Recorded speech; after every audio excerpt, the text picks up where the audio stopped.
Hey, it's Missy. It's April. And this is SheelaNaGig.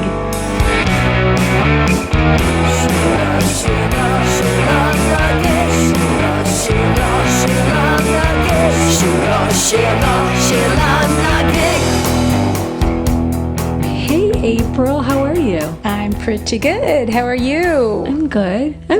And of course, each week we present and explore our own SheelaNaGig, a woman whose strength and perseverance has led her to greatness, who empowers us. Could be somebody you've heard of. Or somebody you should have heard of. Right. Or somebody maybe you've heard of and you should know more about. That's right. Right. But we just want to bring these ladies some light.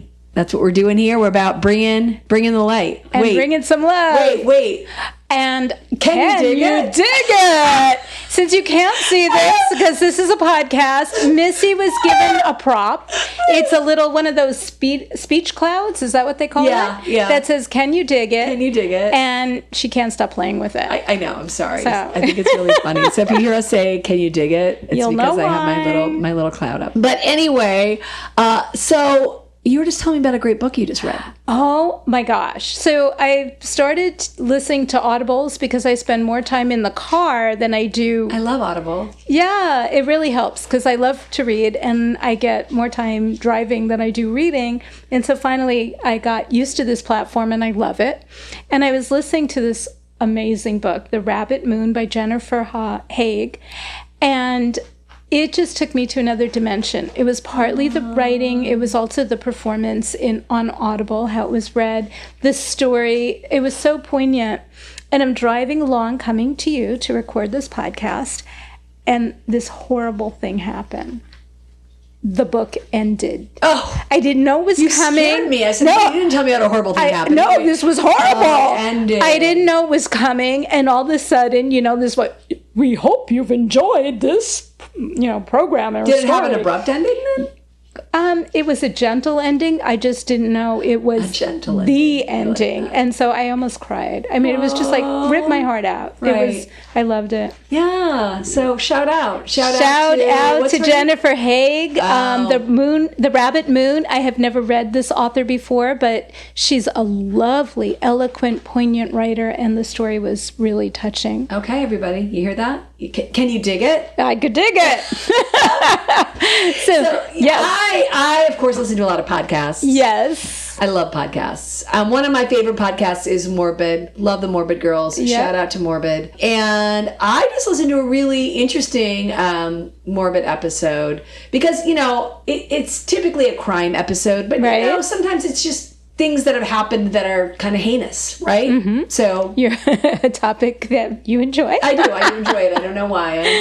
Yes. We're going to psychoanalyze you one day on our episode. No, I'm kidding. But anyway, they did this episode on Julianne Kopka.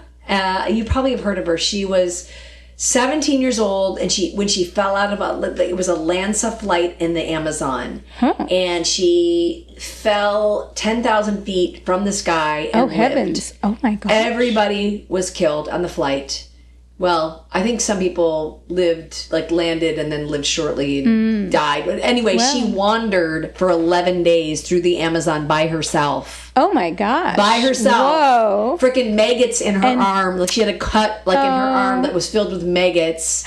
It doesn't get any worse. Crocodiles, giant vultures. It doesn't get any freaking worse. It sounds horrible. And she freaking lived to tell about it. After, she had a So was she on Morbid? Or were they talking about her story? They just told her story, and she had found a fruit cake. Oh. That somebody was bringing, because it was the holidays, somebody was bringing a frickin' fruit cake. So she had a fruit cake, and she found some candy. That's all she ate for 11 days. Oh my goodness. Yeah. And finally found her on day 12. They found, these fishermen found her. So what an amazing story. And a Sheela, to be sure. Definitely a Sheela. We should look more into her story. We should. So I love discussing what we've been listening to. Yes. April's more of a book girl. I prefer listening to podcasts myself. But April's presenting today. I'm very excited, and I always get excited. Who is she going to bring to the table today? Well, let me tell you.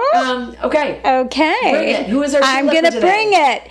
Beulah Louise Henry. She was born in Memphis, Tennessee. I don't know why I had to do that, but Beulah Louise Henry. And she was actually dubbed Lady Edison in the 1930s. Lady Edison. Beulah. Yes. And while Beulah was college educated, she went to college, she never formally studied any kind of mechanics or engineering or technology at all. Wow. And yet, by the end of her life, she had earned 49 patents, and her inventions numbered something like 110. Dang. And today she is the most patented, I don't know if that, do we say the most patented woman? The woman holding the most patents? Okay. To date. Love that. And one of the things that was really interesting about her, unlike many of our inventor Sheelas, is she was both known, praised, and she drew wealth from her inventions. So she drew wealth from her inventions. So she patented them, she renewed her patents, and she drew wealth from having created those patents. Is there a bad ending?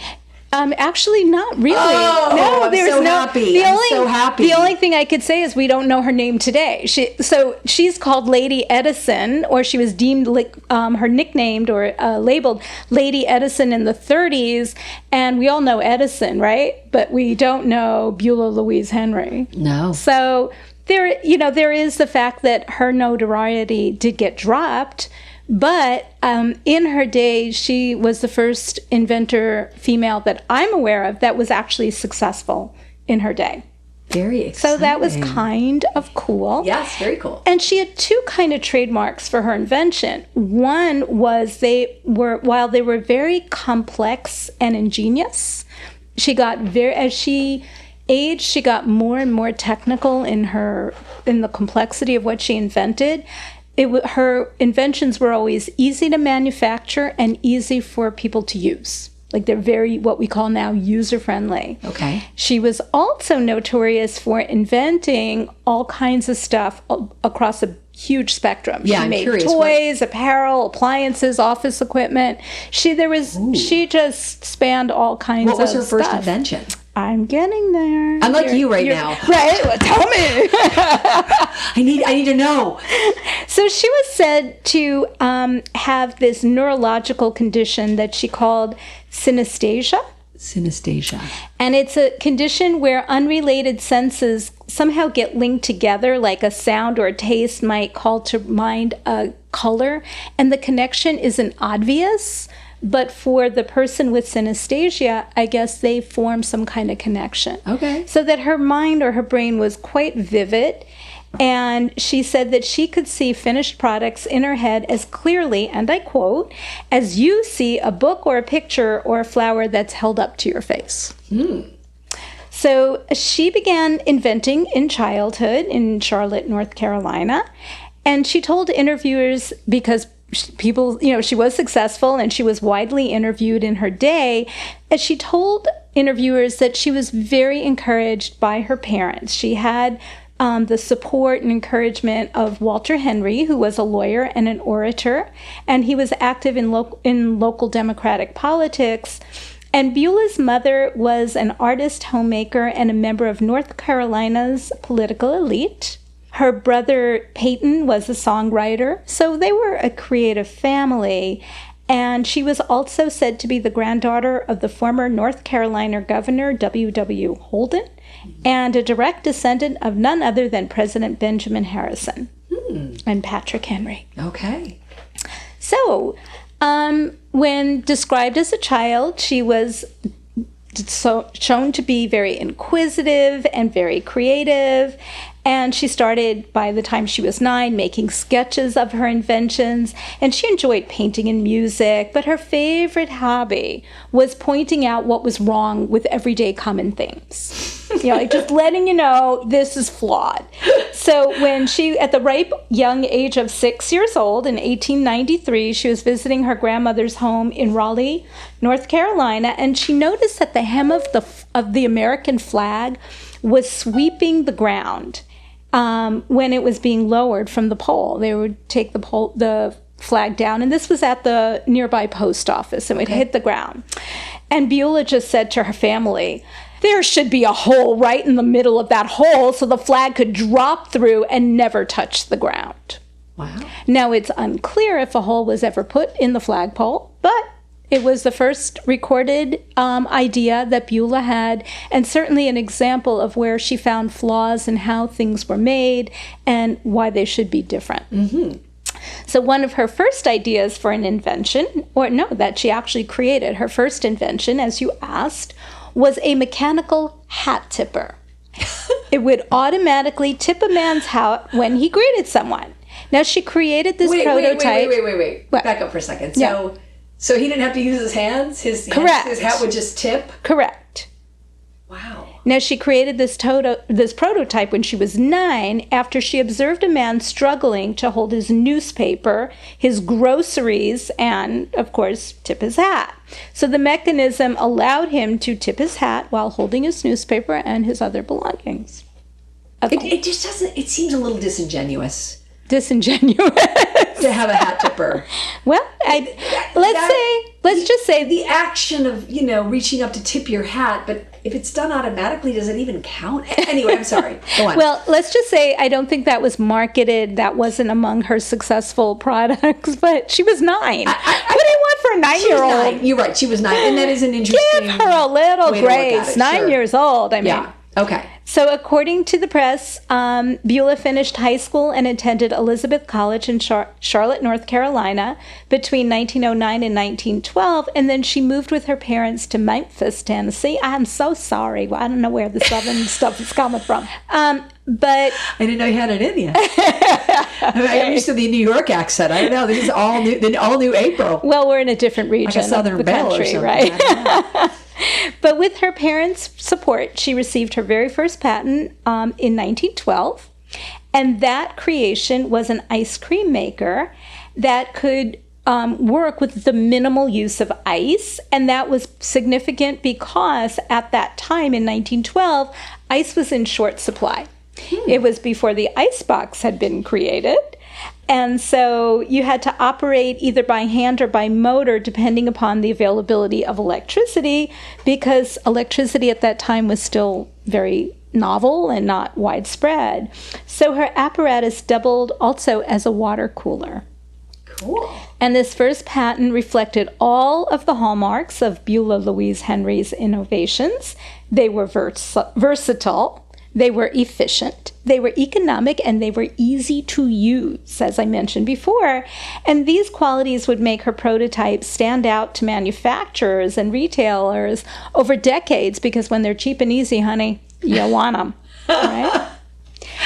Right. So I'll pause here to note that unlike many of our Sheelas, as I said, Beulah actually became famous and wealthy.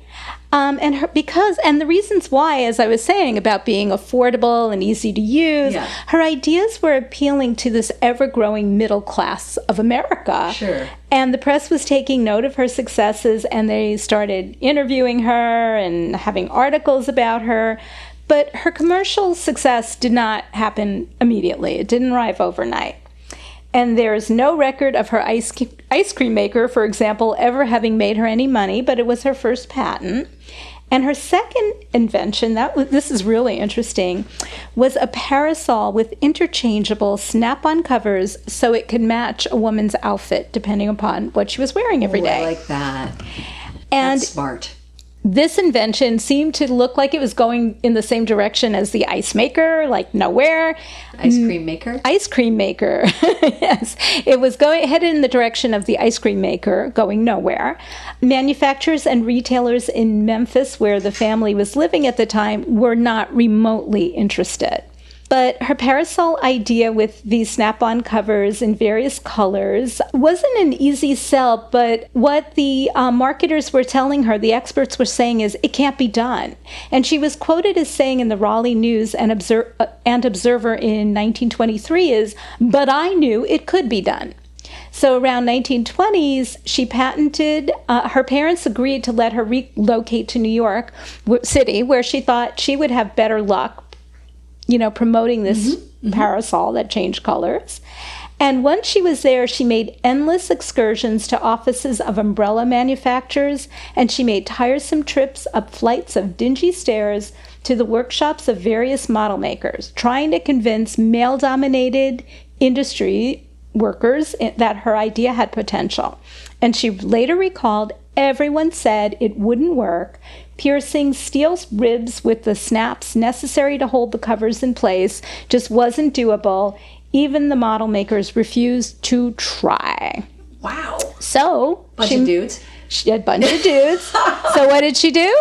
She made the model herself. When she returned to the model makers with her creation in hand, the man admitted that the thing could be done, and he even said that he would like to make the models. And then she said, I knew I won. So the final result, described in the press as a miracle for the smart m'lady, was so popular that Beulah established the Henry Umbrella and Parasol Company to make and market her creations.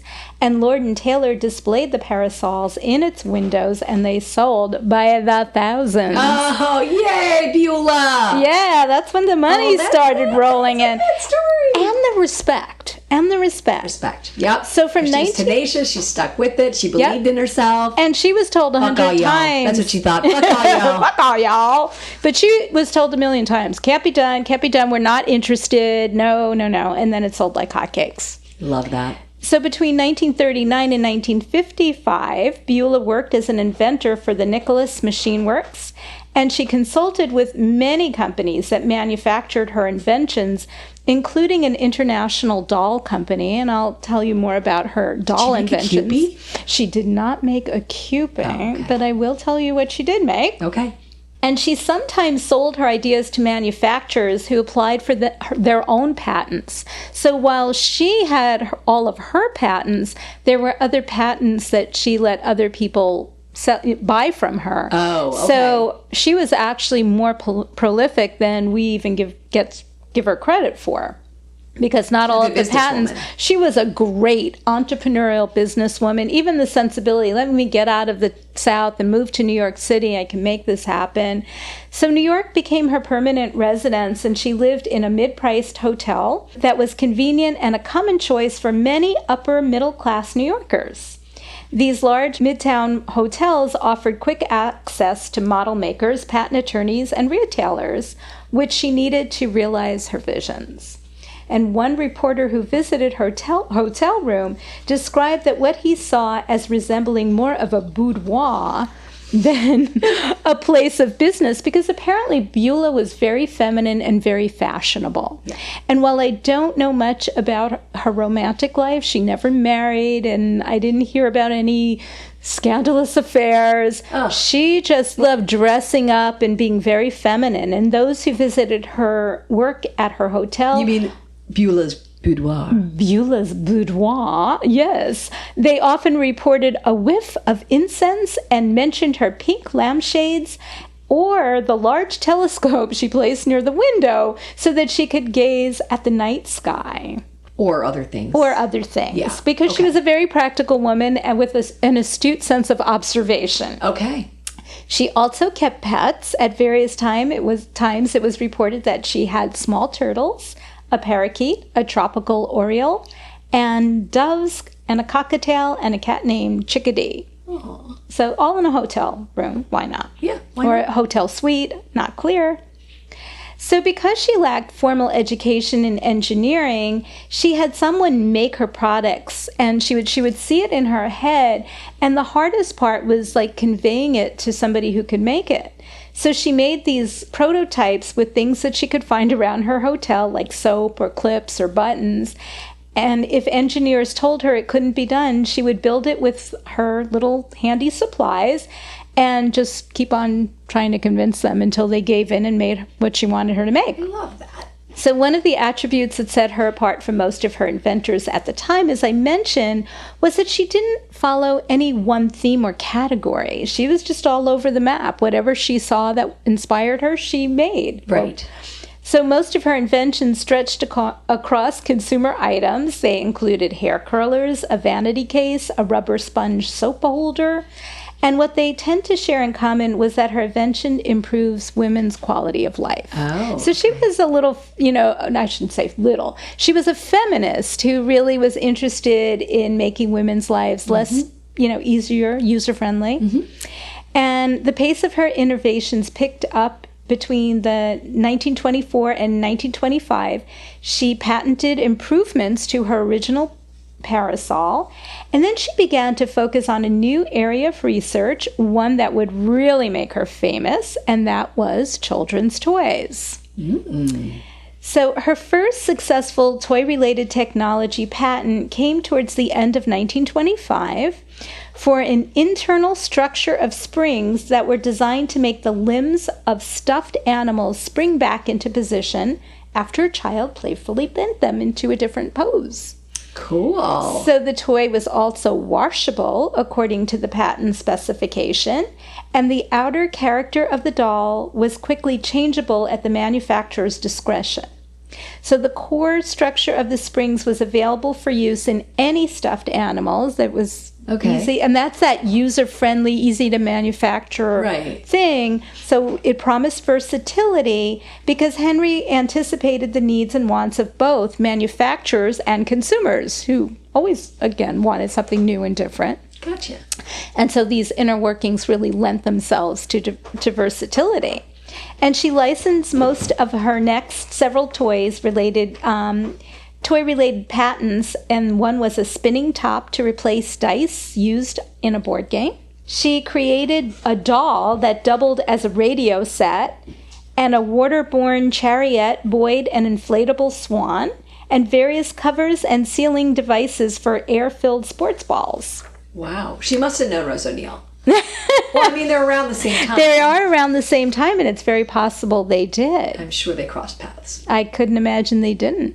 She was not one to stay home in Rose her O'Neill, again, boudoir. folks, is the inventor of the Cupid doll. Which, of course, Missy is so obsessed with. For her birthday, I got her a Cupid doll. Oh my God, she got me the best Cupid doll. We haven't talked about that yet. Oh my God, it's the cutest little Cupid in the original box. It's amazing. With Rose. We'll just show you on one of our reels. We'll show you a picture of it. It's kind of awesome. Absolutely. Thank you for my birthday present. Oh, you're welcome. Anyway, I'm sure.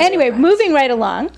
I'm sure they were friends. I just had to point that out. They probably were. They were both in New York. They're both in toys. Right. So anyway, Beulah, as I mentioned, never married and had children. So she drew inspiration from New York playgrounds and her own childhood memories. Like I said, she was very observant. She looked around and saw what wasn't working and fixed it.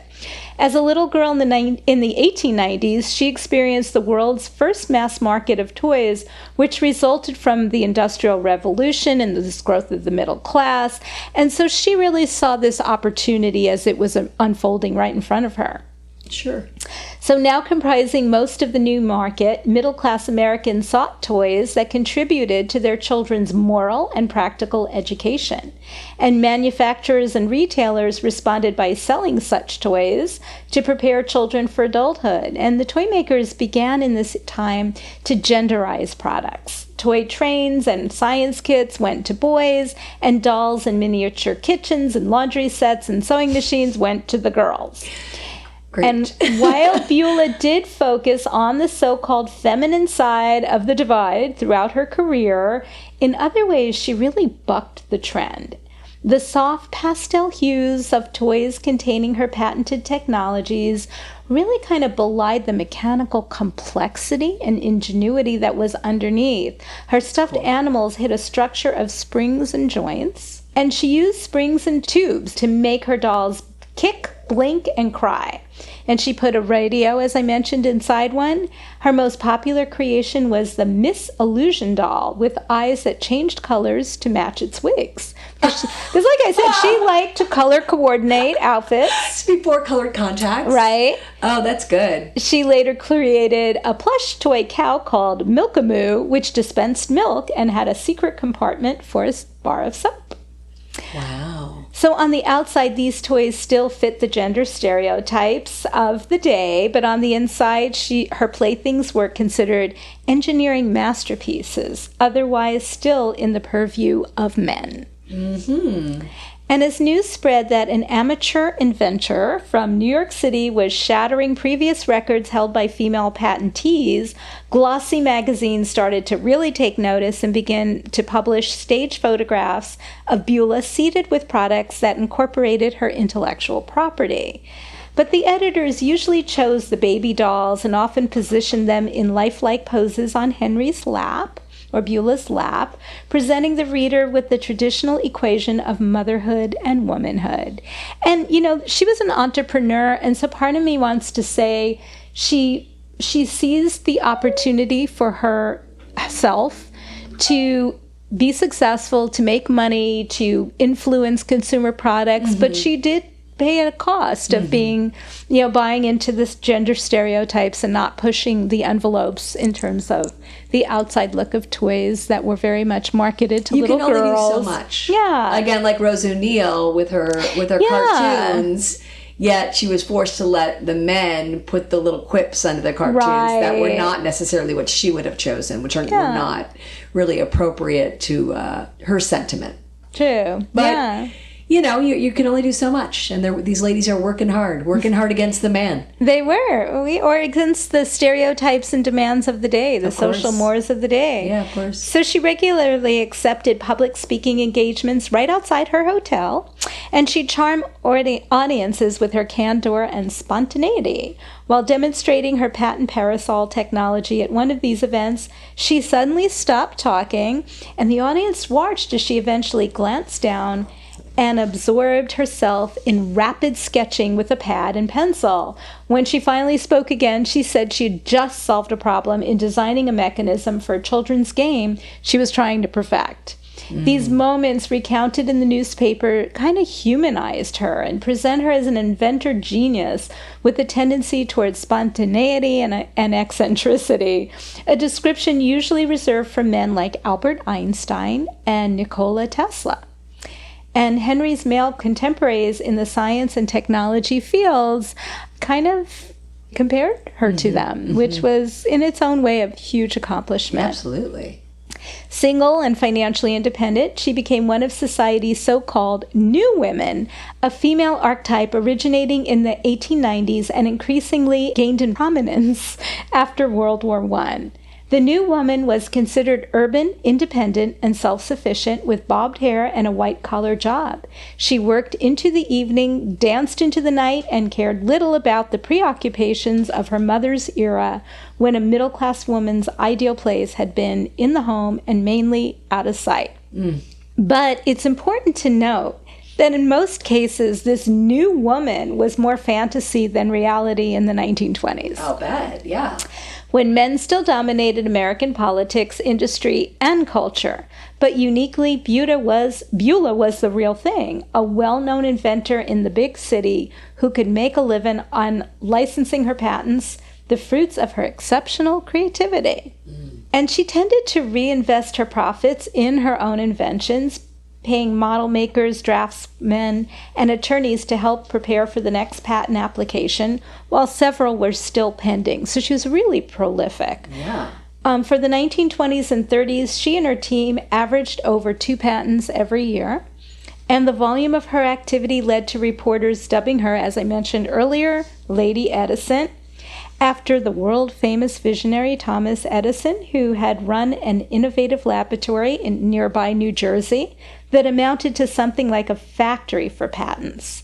Their teams of inventors shared the profits and the credit with Edison, a markedly different arrangement from Beulah's, because in reality, Lady Edison worked less like Edison, a manufacturer and a supervisor of many, and more like the owner of a modern startup, outsourcing overhead and hustling for business all over town. Wow. See?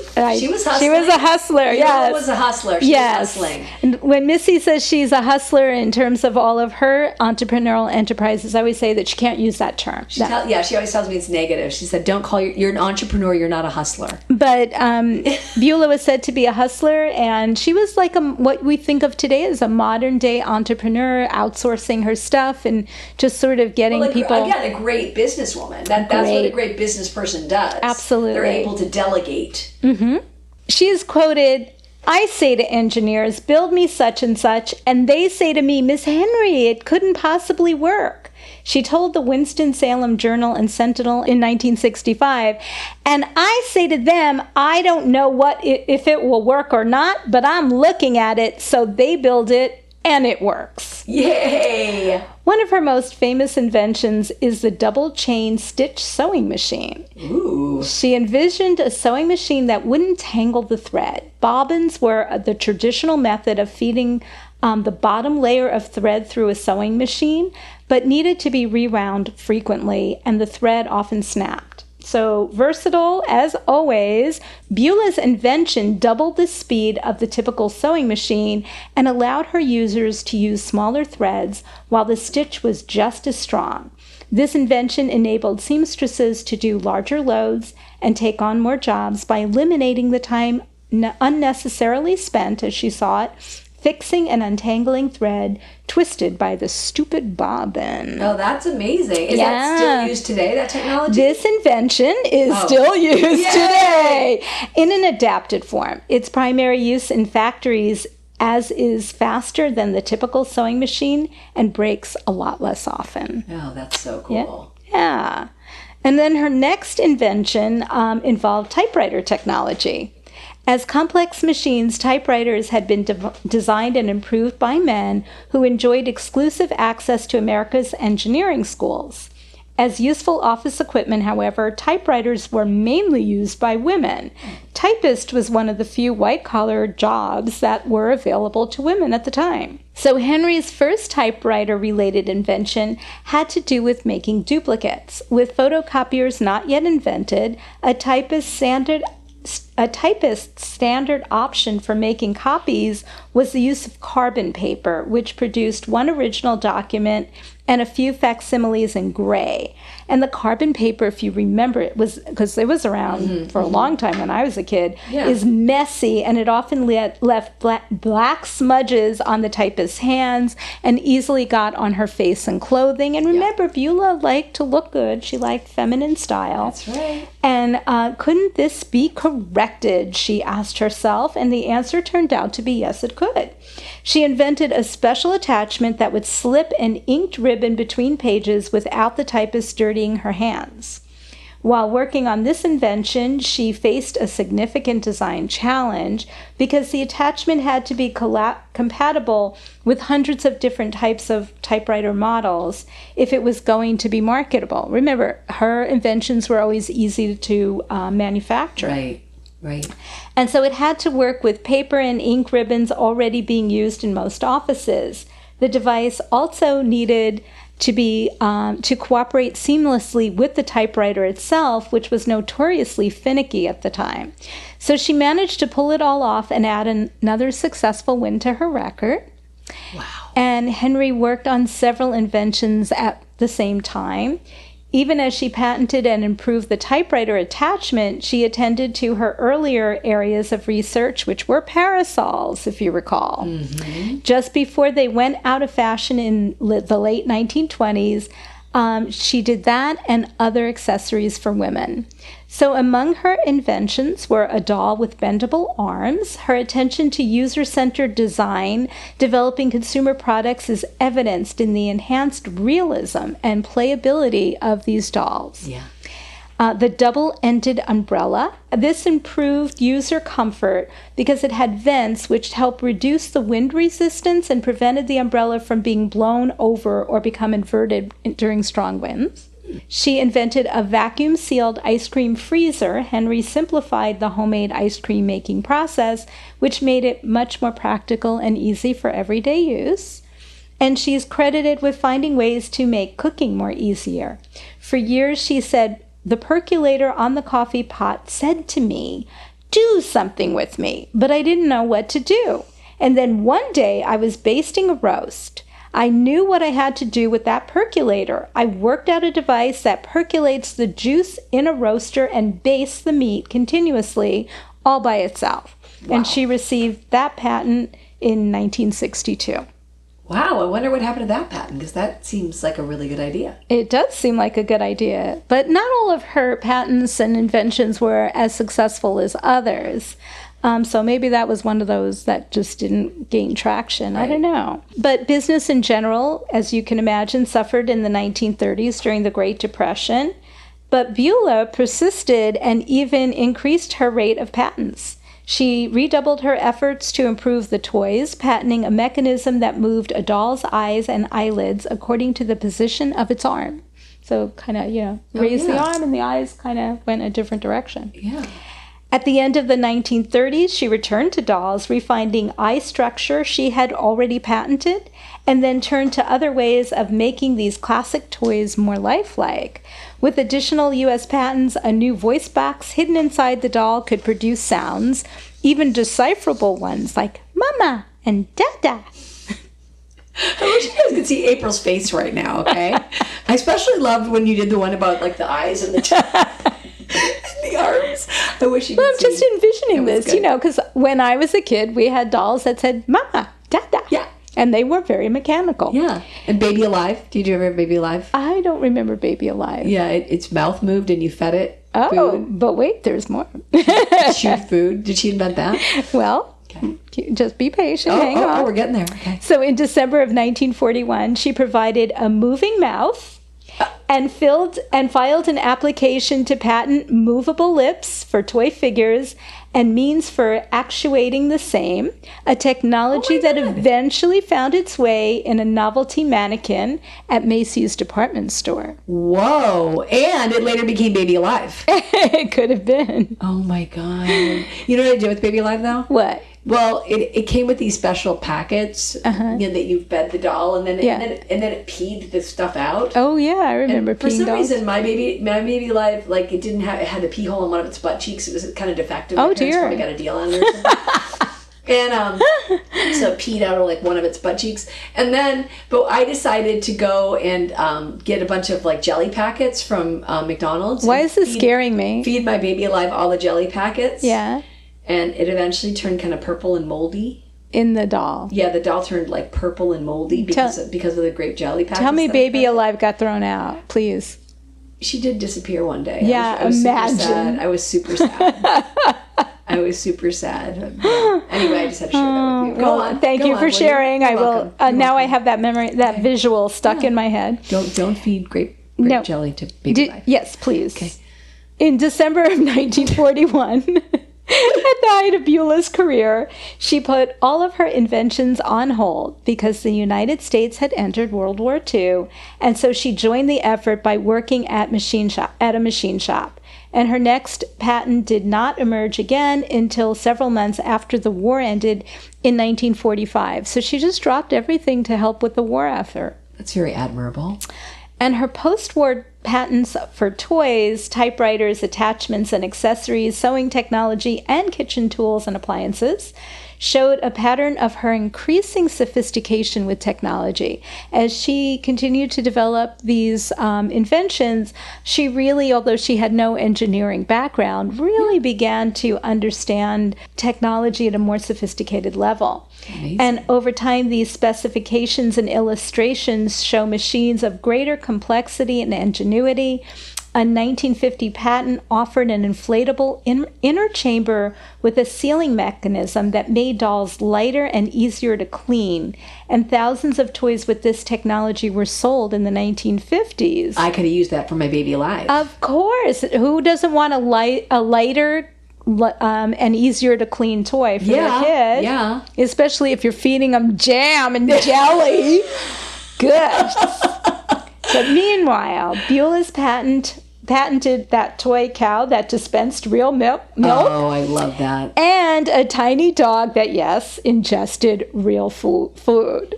And I'm not clear if it came out the other end, anything that you fed into it, but...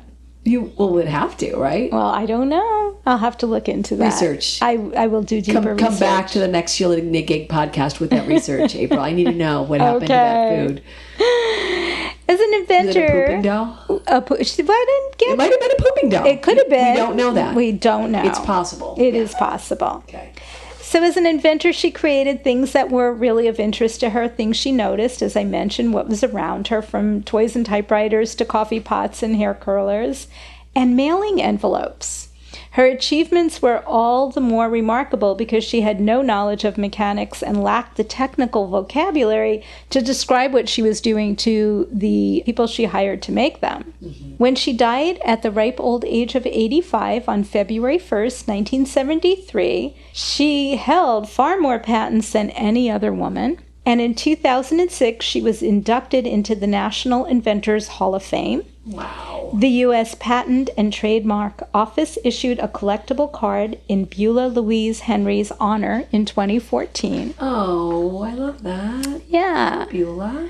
From her very first inventions, relatively simple patent devices in the early 1900s, the first parasol cover, and don't forget that first ice cream maker, Henry had progressed steadily over decades to highly sophisticated designs that signaled her arrival as an inventive mind on par with the very best. She gave her last high-profile interview in January 1962 in the New York Times. Modest to a fault and speaking about her reputation as Lady Edison, she told the reporter, "I really don't deserve that title, but a newspaper gave it to me years ago, and it stuck." Journalists like to call her attention to her modesty and her charm and her femininity, a standard way of framing female accomplishments through much of the 20th century. With repeated emphasis on softer inside, interviewers and even Beulah herself crafted a public persona that fit the gendered stereotypes of the day. Today, we would frame her entirely different, not as the Lady Edison, a female version of a famous male inventor, but as a visionary. She was a leader in all of her areas of innovation. It said that she was ambitious, prolific, and successful in her own right. Our modern homes and workplaces reflect her ingenuity. Interactive and easily cleansed children's toys, user-friendly and increasingly efficient office equipment, and practical, easily modified fashion accessories echo her pioneering innovations. She also proved that with some luck, a supportive family, a creative mind, and a good business sense, one lone inventor might just make it big. Now, I want to mention she did not work for the Dead Letter Office. I knew it was coming. I know. I can't not talk about the Dead Letter Office. But she did a million other things. She did a million other things, including inventing a continuously attached envelope for mass mailings. So it was a stream of envelopes that you can that were attached so that you can stuff them, mass mail them. Wow. Yeah. That's a cool idea. She Do created they still have that? I don't know. It seems like a good idea. It was in 1952. Okay. She invented Dolly Dips, soaps-filled sponge for children in 1929. Dolly Dips. Yes, she created a parasol bag in 1925, just to name a few things. Water sport apparatus in 1927. She made a poodle dog doll in 1927. Ball coverings, foot coverings, sealing devices for inflatable bodies, don't ask. A valve for inflatable articles, writing machine, feeding and aligning device, seam and method of foaming seams, sewing apparatus, a device for producing articulate sounds, and duplex sound producer. Wow, such a broad spectrum of items. I mean, that's kind of what's most amazing to me, because a lot of our female inventors that we've talked about tended to invent things kind of in the same realm. Yes, and so that was typical really of most of inventors in general. So that was just part of her inventors in general notoriety. That's amazing. And just to end with two quotes by Beulah: "If necessity is the mother of invention, then resourcefulness is its father." Love that. That is so good. "And I invent because I can't help it. New things just thrust themselves on me." So I love her. So she died wealthy. She died wealthy. She died at 85, which was a nice old age. She had some notoriety. Yeah. Yes. She was in the Inventors Hall of Fame. Yes. Yeah. Did she go on to leave money to her family? Well, that's not clear because she had a brother, and I didn't chase down your rabbit hole of what happened to the brother and if there were heirs. he had children. Yeah, I'm sure. I mean, I'm sure there's some heirs. I'm sure there's people, and I'm sure there's books out there about her too. There must be. Well, that was the thing that really struck me. In her day, she was really recognized for her accomplishments. She really made an impact on how we all live and the conveniences of products that were easy to use. Yeah. But her name sort of dropped off the map in terms of notoriety. You know, and I'm sure there are a lot of inventors, men and women, who maybe were known at a time when they created something and then their fame kind of fades. But I really thought it was worth taking another visit because Beulah Louise Henry just rocked. She was a badass, Beulah Louise Henry. She's a badass. And a Sheela. A hella Sheela. A hella Sheela. Oh my God, I love her. Yeah. But I am going to have to do some research because this is what happens to me. I get a little now united. I have to figure out if she created or was the forerunner to Baby Alive and the right. I get a little night. This is what I do late at night. Doll. This is what I do late at night. And Mike says, "Oh my God, are you still awake?" I'm like, "Yeah, I'm looking up Baby Alive. I'm looking up who invented Baby Alive." Great. I just gave you another wormhole to crawl under and go down. But it's fascinating. It's fascinating. And I'm glad that because so often, many of our Sheelas, it seems especially lately, die penniless. That's true. That was one of the things I just, not all of our Sheelas have tragic stories. They just have been forgotten. Yeah. Some of it's forgotten, like her, but I'm glad she had success and notoriety and she died with money. Yep. That's really amazing. Yeah. And she made a lot of things in our lives much easier to use. Yeah, and I want to know all the things that we're still using. That would be another thing I have to look up. That would be a great thing to look up. Yeah, for sure. Yay, thank you, April. This is a really, really great Sheela. It's very interesting. Well, thank you. I just want to say to everybody, thank you for listening, and please keep listening. Yes, keep listening. We would love that, and we welcome your comments, your questions. Bring us your Sheelas. We want to hear who you want to hear about, or tell us somebody that we don't know about that we should know about for sure. And thanks so much. Thanks, and thanks to April. You gotta go check us out. You can check us out on Instagram. We have actually some really good reels. I love to embarrass April. Oh, they're silly reels. They're so embarrassing. A lot of good reels. Don't check us out on Facebook and Instagram. No. Yes, do check us out on Facebook and Instagram. And we have a website, which is SheelaNaGigPodcast.com. And we are on Audible as well, as we were talking about earlier. You can check us out on Spotify, our iHeartRadio. Most of the major places where your podcasts are recorded. Yes, thanks to my son Nolan. Yes, thank you, Nolan. Yay! And we love to hear from you. We'd love to hear from you. We welcome your comments and questions, and keep listening.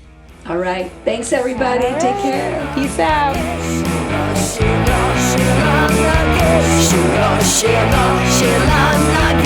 Unabashed in your glory.